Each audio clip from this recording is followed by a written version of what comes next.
tienes que ser muy bueno, tienes que ser exitoso en todo lo que hagas, porque si no, para mí, como mamá, como papá, como cuidador, no tienes valor. Vamos a continuar y hablamos del proceso, del disfrute del proceso. Yo sentía que esas frases que yo le estaba diciendo a mi hijo, las tenía que integrar yo a mi vida primero. Mejor dicho, hablé con toda la hipocresía del mundo. Claro, yo he visto muchas veces a Chris dándose palo, como todos los seres humanos, pero yo siento que él abraza mucho más sus errores con tranquilidad y sus frustraciones con tranquilidad, y sabe que todo esto es parte del proceso, en mostrarnos lo malo del error, en vez de mostrarnos las ventajas de haber cometido un error. No se trata del fracaso en sí, no es el hecho. Es la percepción de la situación. Hola, yo soy Tati Uribe, mentora de emprendedoras y mamá, y estoy feliz de que hablemos aquí abiertamente en este episodio sobre algo que está en todas las esferas de nuestra vida, y es el miedo al fracaso. Yo en este episodio quiero ser muy honesta contigo, abrirte mi corazón. El miedo al fracaso ha estado demasiado presente en mi vida y en todos mis roles. Creo que todos en algún punto de nuestras vidas hemos entendido que el fracaso es demasiado importante, y a nivel consciente lo tenemos bastante interiorizado. Es decir, podemos decir con tranquilidad, es que cuando fracasamos es que tenemos grandes oportunidades, o lo peor del éxito es que no tienes la oportunidad de aprender. Y estas frases se están repitiendo una y otra vez cada vez que aprendemos de desarrollo personal, cada vez que buscamos mejorar en nuestra mentalidad, y es una auténtica maravilla que ya esto entre en una conversación, lo interesante de fracasar, pero siento que todavía a nivel inconsciente nos cuesta mucho aceptar y abrazar el fracaso, entender que es parte supremamente natural de la experiencia humana, y darnos también cuenta que es un regalo gigante del universo, de Dios, de la vida, porque en cada fracaso y desde la percepción con la que abordas ese fracaso es que entonces puedes pararte y seguir adelante. Siento que mi generación, yo estoy próxima a cumplir 30 años, creo que es esta generación donde estamos entendiendo y tratando de interiorizar con todas nuestras fuerzas que eso que llaman fracaso es la mayor oportunidad de expansión y de crecimiento y de lograr cosas maravillosas en nuestra vida. Sin embargo, siento que en las generaciones pasadas, quienes fueron nuestros cuidadores, ya sean padres, abuelos, pues lastimosamente ellos no tuvieron la oportunidad de que alguien les dijera: si cometes un error está bien. Yo siento que para ese punto era más como: debes trabajar duro, debes hacerlo muy bien, hazlo y debes tener éxito. Y como que darnos esos espacios de hablar del fracaso y del error como algo positivo no era permitido, o creo que ni siquiera había una conciencia sobre la importancia de que se hablara de esta forma.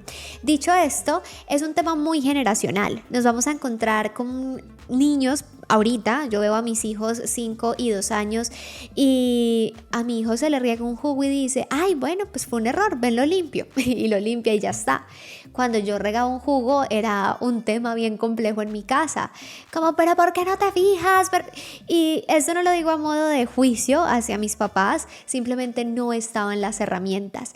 Y ellos recibieron una crianza similar, de hecho la pulieron la crianza que recibieron de mis abuelos para hacerlo lo mejor conmigo, como yo estoy puliendo la crianza que me dieron para hacerlo lo mejor con mis hijos, y así las generaciones van evolucionando, la humanidad va evolucionando. Hoy afortunadamente tenemos más herramientas. En estos días estaba hablando con unos amigos y yo les decía, si bien mi tema no es la crianza respetuosa o la crianza consciente, o la disciplina positiva, disciplina consciente, como mamá sí me involucro demasiado en este tema, porque yo siento que mi misión con el mundo está aquí, en una cámara donde yo te hablo y te comparto mis perspectivas, mis creencias, y si algo resuena contigo, maravilloso, pero al mismo tiempo siento esta responsabilidad con el mundo, porque estoy criando dos hombres que como niños tienen sus matices, su imaginación, sus personalidades distintas, pero que también los veo como una arcilla que se va moldeando en función de la crianza que nosotros le entreguemos y de otros aspectos más. Pero entonces yo empiezo en este camino de la crianza respetuosa con muchas dudas, porque la crianza respetuosa es de una forma u otra negar todo lo que hicieron conmigo. Entonces en algún punto yo decía, bueno, yo me siento muy bien, muy tranquila en la vida, ¿cierto? Como cuando uno dice, a mí me pegaron y nada pasó. Yo me sentía muy bien, muy tranquila con la vida.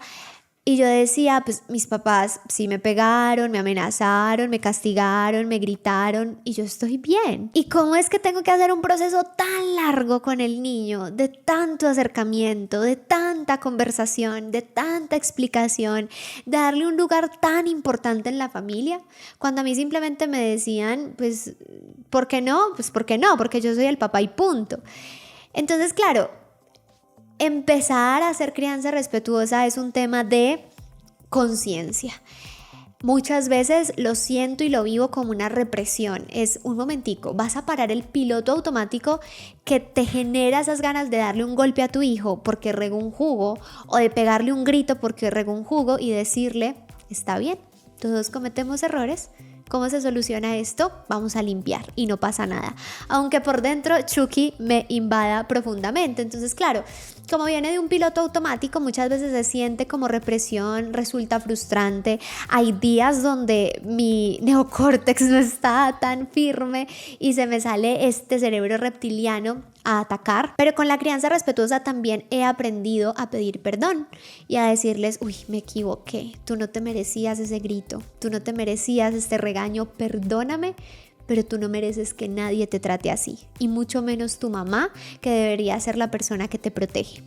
Y porque si estamos hablando de frustración, me fui por el camino de la crianza, porque esta nueva generación está siendo mucho más empática con el error y está aceptando mucho más la frustración y está aceptando mucho más el error como parte de la vida, como un proceso de aprendizaje natural. Y me desvié un poquito del tema, pero lo que estaba hablando con mis amigos era que yo sentía que lastimosamente, aunque hoy tuviéramos tanta información sobre crianza, sobre cómo transformar las nuevas generaciones, siento que también el acceso a la implementación de esa información es un gran privilegio. Yo puedo tener las herramientas de crianza y soy muy afortunada y tengo el gran privilegio de poder estar con mis hijos la mayor parte de la jornada y puedo tener una profe en casa a la que le comparto cuáles son mis ideas sobre crianza y todos estamos al unísono sobre cómo queremos que nuestros hijos vean la frustración, el error, la rabia, la tristeza y todas estas emociones difíciles de sentir. Entonces yo tengo el privilegio de recibir la información y poder ponerla en práctica, pero muchas personas no.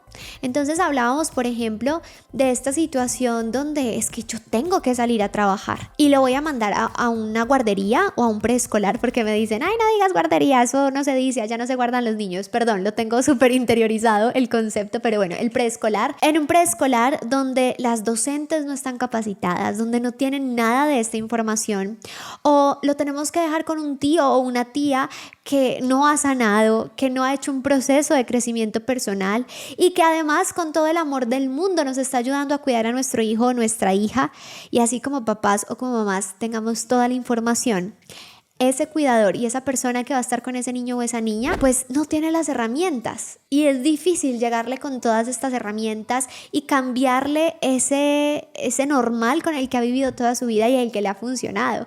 Es como, tú no me vas a enseñar a criar hijos a mí, que ya tuve 6 y que ya están grandes y que salieron en el mundo y están bien. Entonces decía que esto es un privilegio y sentí el llamado a hablar aquí sobre el tema de la frustración porque es algo que me ha tocado mucho durante toda mi vida y que creo que aunque esta información sobre crianza, sobre transformación de nuevas generaciones se sienta o yo la perciba como un privilegio, por lo menos estos espacios gratuitos nos pueden ayudar a elevar ese nivel de conciencia, de pronto compartirlo y decir, tía, gracias por ayudarme con el cuidado de mi hijo, puedes escuchar este podcast para que trabajemos esto en conjunto. No sé, es mi idea, no sé si sea demasiado romántica, pero es mi objetivo. Entonces, ¿por qué me parece tan importante el tema de la crianza porque puedo ver niños todo el tiempo. No solo mis hijos, sino también los amigos de mis hijos, los entornos en los que están mis hijos, y puedo ver mucha más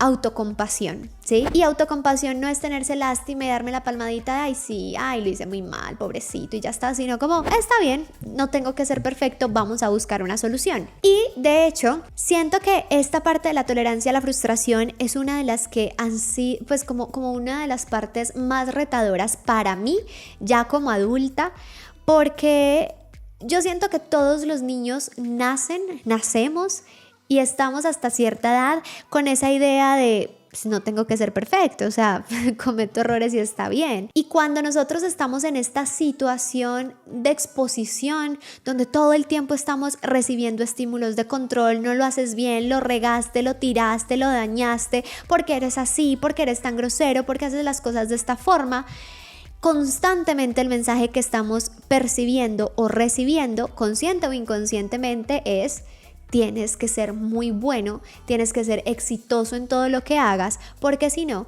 para mí, como mamá, como papá, como cuidador, no tienes valor.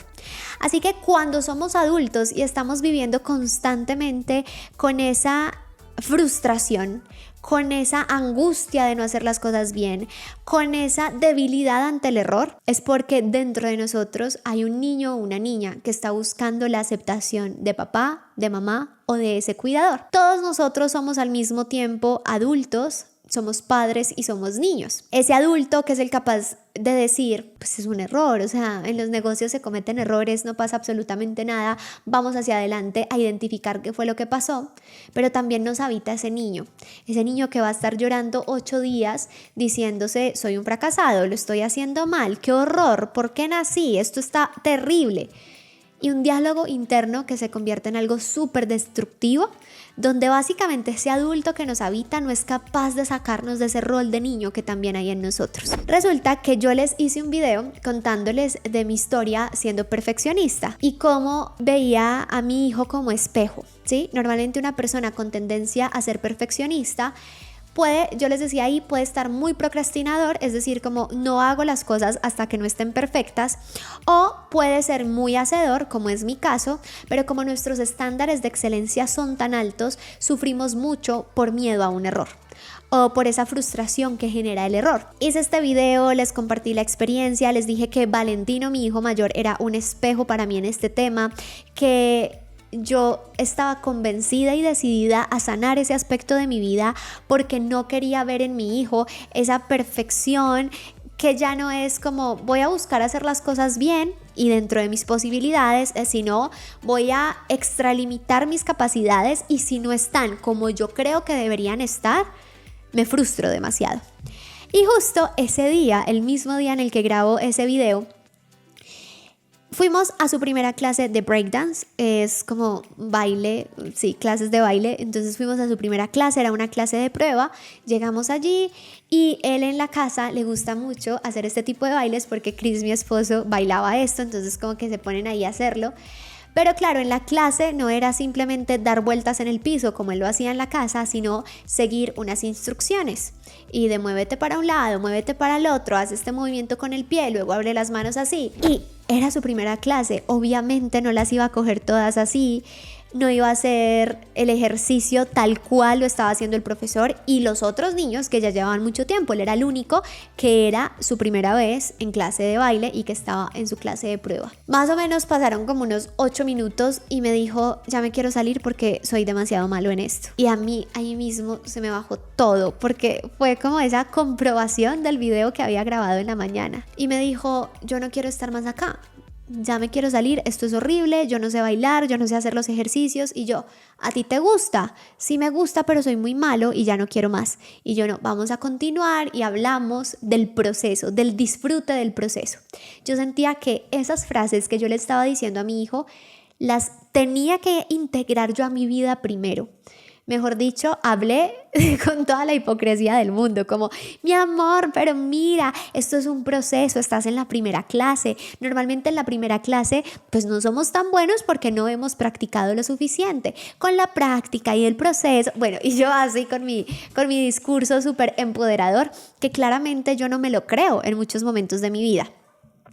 Se lo dije y él volvió a su clase. Tiempo después los mandaron a tomar agua y me dijo, ya no más, o sea, me abrió así los ojos y me dijo, ya no más, yo no voy a seguir aquí, yo soy muy malo, yo no sé hacer esto, no sé hacer los pasos, no sé seguir las instrucciones. Y yo empiezo otra vez con el discurso que yo necesitaba escuchar y que he necesitado escuchar toda mi vida. Y entonces en este discurso yo le decía, recuerda cuando aprendiste a pintar, al principio hacías simplemente rayones y te salías de las líneas y no pasaba absolutamente nada. Ahora él ama pintar y pinta muy lindo, entonces ahora pintas muy bien y eres pulido y lo haces despacio y logras pintar como a ti te gusta y te sientes orgulloso de tus dibujos. Eso mismo va a pasar en algún punto con estas clases de baile. Y me dijo, no se tragó mi discurso ni 5. Me dijo, no, me voy a salir. Y yo en plena clase me pongo a llorar y las mamás alrededor me miraban como con esa compasión, esa empatía. Una mamá le decía, lo estás haciendo súper bien, esto es un proceso, si vieras mi hija cuando empezó no entendía absolutamente nada, ya va muy bien. Y yo entre esta situación de, ay, no quiero llorar, porque también tenemos este sesgo de no quiero que me vean llorar ni que me vean débil o que esta mamá porque está llorando aquí, está loca. Entre que mi mente por un lado estaba pensando eso, entre que quería ayudarle a mi hijo a no tener esta carga de la perfección que yo he cargado por tanto tiempo, lo único que hice fue llamé a mi esposo que estaba afuera con nuestro otro hijo y le dije, ayúdame por favor, yo ya no sé qué hacer con esto. Y bueno, yo llorando. Y mi esposo le dijo, mira, cuando tú estabas aprendiendo a gatear, tú te caías. Cuando empezaste a dar tus primeros pasos, te caías, te voy a mostrar. Entonces buscó en su celular un video de cuando Valen estaba aprendiendo a caminar. Y él se caía y se reía. Y volvía y se paraba. Y entonces caminaba y se caía y volvía y se paraba.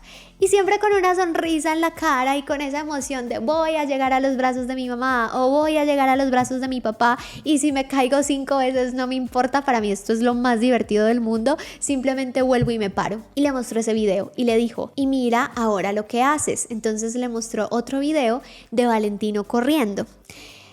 Y Chris le dijo, si tú cuando estabas gateando o caminando te hubieras sentado a decir, camino muy mal, gateo muy mal, qué horror, me quedo aquí paralizado, nunca hubieras aprendido a correr como corres y a moverte como te mueves. Ve y hazlo.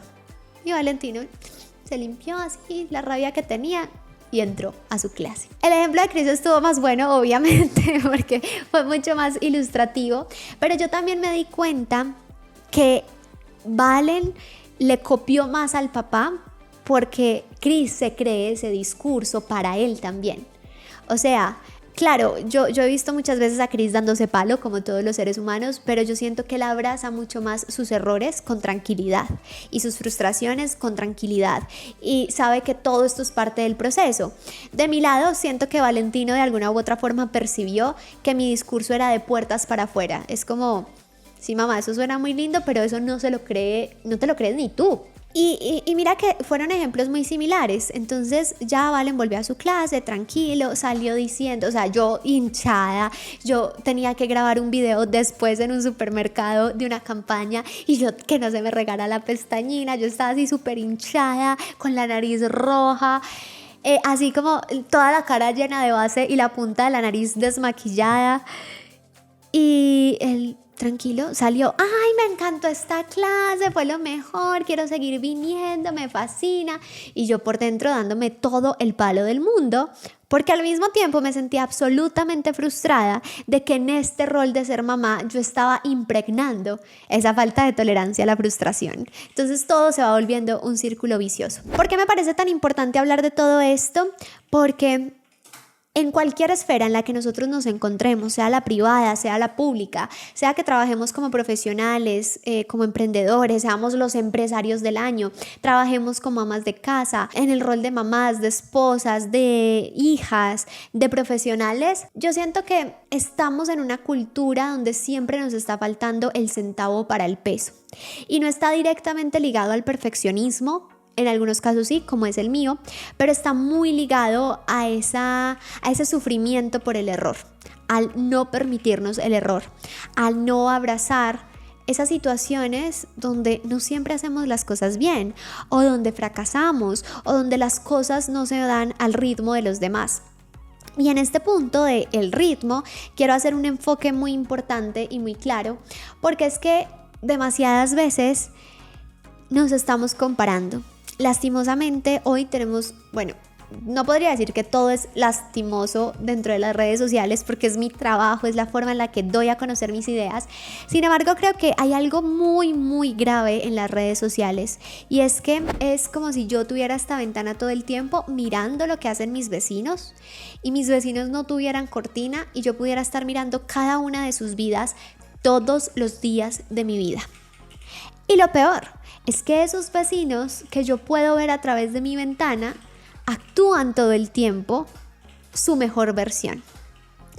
¿Te imaginas cómo sería eso? O sea, yo me pararía en la ventana todo el día a ver la maravillosa vida de mis vecinos mientras yo estoy aquí, pues bien, gracias, pero estoy como solamente mirando lo que está pasando allá afuera. Lo mismo pasa con las redes sociales. Todos en redes sociales estamos mostrando nuestra mejor versión porque nos enseñaron también que la ropita sucia se lava en casa.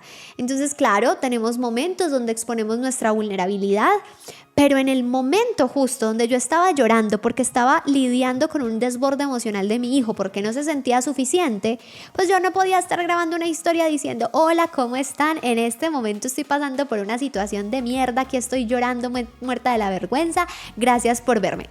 No va a pasar, no es algo que hacemos. De pronto luego te puedo contar la historia y te puedo transmitir lo que viví, te puedo exponer un poco de mi vulnerabilidad, pero a diferencia de esto, si estoy, no sé, en un parque, en Orlando con mis hijos disfrutando del sol, sí me voy a grabar ahí. Pero también tengo estos días súper difíciles donde digo, no puedo con la vida y no voy a grabar. Entonces, todo el tiempo estamos mostrando nuestra mejor versión, y yo lo hago, y la creadora de contenido fitness lo hace, y la psicóloga lo hace, y el que es arquitecto muestra sus mejores proyectos.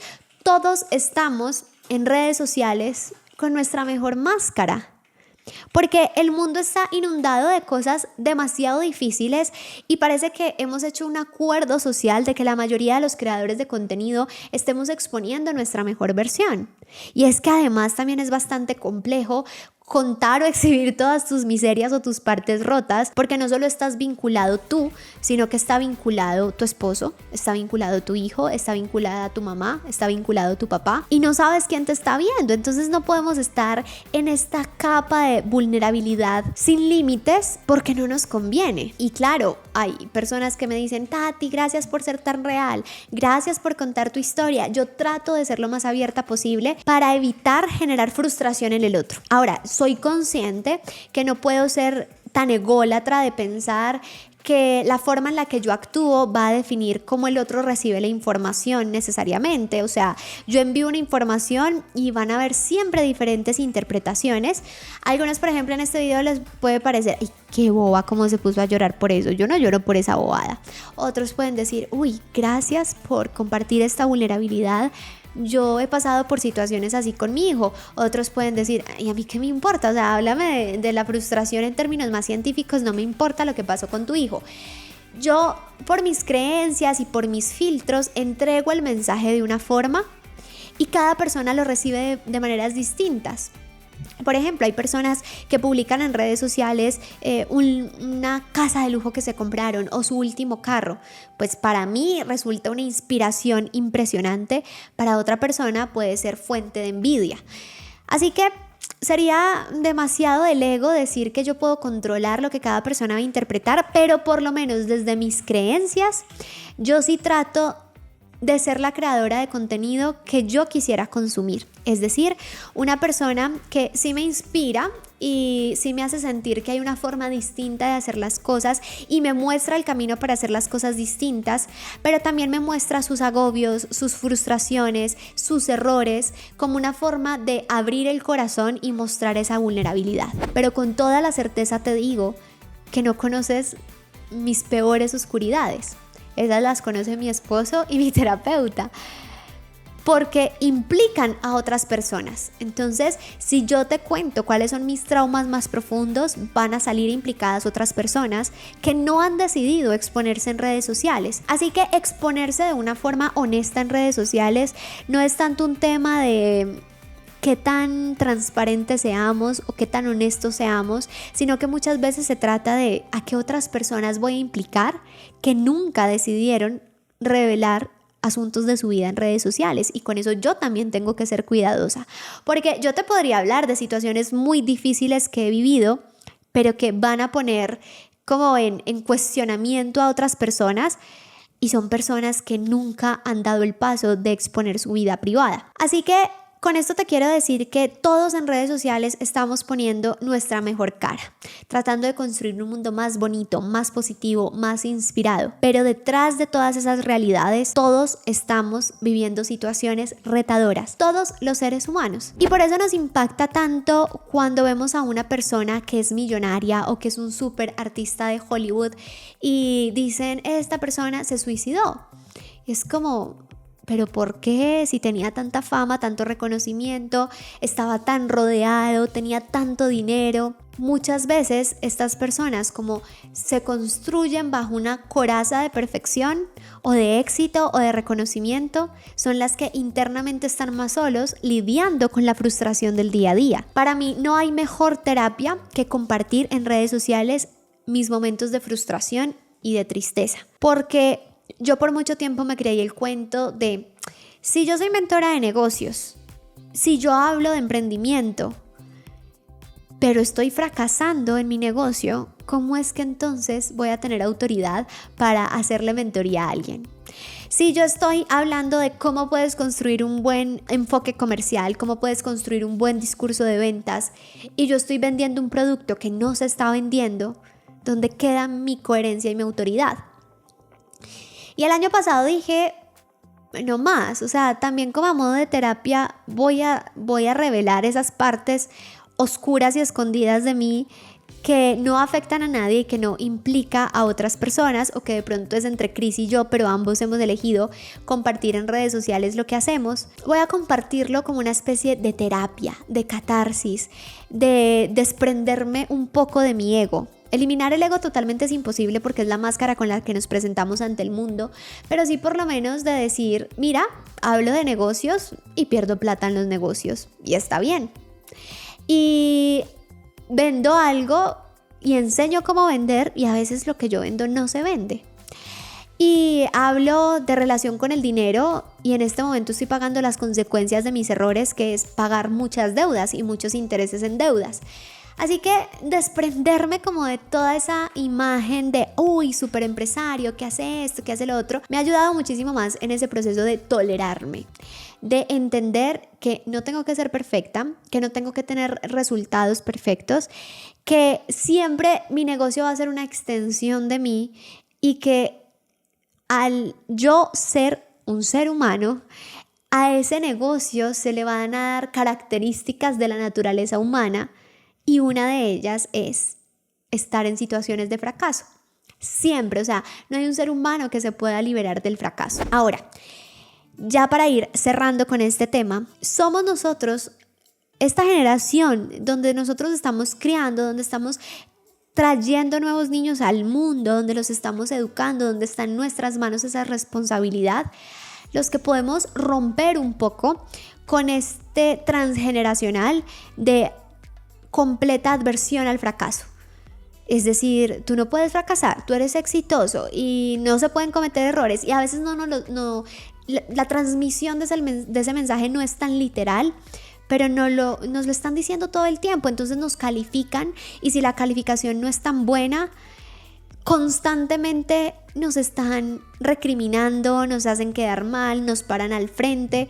El colegio y la familia está demasiado enfocada, o ha estado demasiado enfocada, en mostrarnos lo malo del error, en vez de mostrarnos las ventajas de haber cometido un error y cómo activamos nuestra creatividad y este cerebro pensante en decir, así es como yo voy a reparar este error que acabo de cometer. Y está bien, y hay un error y asumo las consecuencias de ese error, por supuesto, pero no me doy palo, ni cambio mi diálogo interno. Simplemente sé que existe un error, que ese error tiene consecuencias y que voy a aprender demasiado de ese error, pero sin culpa. El recuerdo de lo que hacemos sin la carga de la culpa es absoluta sabiduría. Si tú tienes un recuerdo de, mira, es que yo tiré la pelota y rompí la porcelana de mi mamá de la mesita donde tenía todos sus pesebres.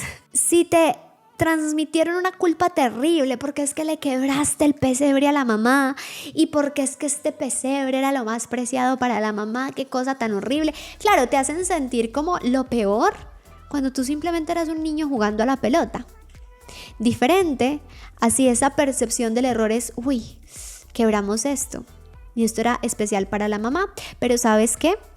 Ya sabemos para la próxima que podemos jugar pelota afuera y no jugamos pelota adentro. ¿Está bien? Y hay unas consecuencias, entonces vamos a tener que limpiar, vamos a tener que recoger los pedazos que se quebraron, vamos a tener que reorganizar los muñequitos dentro de la mesa porque ya quedó un hueco y esa es la consecuencia. Y ya nuestro cerebro no queda con la carga de la culpa, que finalmente la culpa no genera evolución. La culpa es simplemente un recuerdo que se ha grabado con energía negativa y que constantemente nos persigue. En cambio, si ese recuerdo se graba sin culpa, sino con responsabilidad, ahí es donde llegamos a la evolución. Así que siento que tenemos en nuestras manos dos responsabilidades importantes. La primera, transformar ese diálogo interno de una forma muy consciente todos los días hasta que se pueda volver inconsciente. Ese es mi ejercicio de todos los días. Antier mandé un correo y puse mal los links y recibimos un montón de mensajes de personas diciendo el link está malo. Listo. Yo, ay, hola, ¿cómo estás? Creo que envié los links malos, ¿me ayudas? Con la persona que nos ayuda con tecnología. Sí, claro, esto fue lo que hiciste mal, se arregla. Ayer los volví a mandar y los volví a mandar malos. Y traté de, en vez de darme palo, como lo he hecho toda mi vida, de decir, ay, pero ¿por qué soy tan elevada? Es que, ¿por qué? Es decir, uy, no cometí el mismo error, cometí otro error diferente. Lo que me faltó en las dos oportunidades de error fue revisar y mandarme un correo de prueba, constatar que cada uno de los links estaba bueno y enviarlo. Ya sé para la próxima. Y probablemente no me va a volver a pasar, porque normalmente el error se repite en la medida en que, como estás en un estado de culpabilidad tan alto, no puedes identificar dónde estuvo la falla. Y como no puedes identificar dónde estuvo la falla, pues lo que tiende a pasar es que no aprendes nada. Simplemente te repites constantemente que eres lo peor, que eres un fracasado, que no haces las cosas bien y te estancas. El fracaso, ya para terminar, no se trata del fracaso en sí, no es el hecho. Es la percepción de la situación. Por eso te vas a encontrar con muchas personas que pierden grandes cantidades de dinero y se frustran. Y te cuentan la historia y te dicen, pues odio mi trabajo, me parece horrible, pero yo no vuelvo a emprender porque perdí mucha plata emprendiendo. Yo no nací para eso. Pero hay otras personas que te dicen, uy, yo he perdido mucha plata emprendiendo, pero estoy dispuesto a seguir intentándolo. La ventaja es que con toda esta plata que perdí ya aprendí un montón de cosas. Entonces, si vuelvo a perder plata, por lo menos no va a ser por las mismas razones. Y ahí es donde está la diferencia. No se trata del hecho que genera el fracaso, se trata de la percepción que tenemos del hecho. Muchísimas gracias por llegar hasta aquí. Cuéntame en los comentarios tus opiniones. Si tienes una relación sana con esta idea del fracaso, con los errores que se cometen en el camino. Recuerda también que tenemos una membresía llamada Atajo al Éxito. Atajo al Éxito es un espacio maravilloso donde construimos en comunidad. Tenemos grupos de WhatsApp por países donde estamos compartiendo qué hacemos, cuáles son los productos con los que podemos apoyar a la comunidad, los servicios. Hacemos también networking por allí. Tenemos clases cada 15 días y mentorías en vivo cada 15 días directamente conmigo para ayudarte a resolver dudas, y trabajamos bajo dos enfoques: toda la implementación práctica, donde trabajamos marketing digital, páginas de ventas, inteligencia artificial, ventas, servicio al cliente, y toda la conexión esencial: reprogramación de creencias limitantes, relación con el dinero, procrastinación y un montón de cosas más. Así que te invito a Atajo al Éxito. Aquí abajo vas a encontrar el link, 30 días gratis. Puedes acceder a nuestra nuestra prueba, conocerla, enamorarte de todo lo que hacemos, y si luego decides continuar, solo vas a pagar $9.97. Recuerda que te espero en redes sociales, me encuentras como @tatiuribm, y por supuesto también te espero en el podcast que tengo con mi esposo, se llama En la Casa Hablamos, y nos vemos en La Casa Hablamos en YouTube, en Spotify si nos quieres escuchar, y por supuesto también estamos en Instagram @en la casa hablamos _ Te mando un abrazo muy grande y tú y yo nos vemos o nos escuchamos muy pronto. Chao.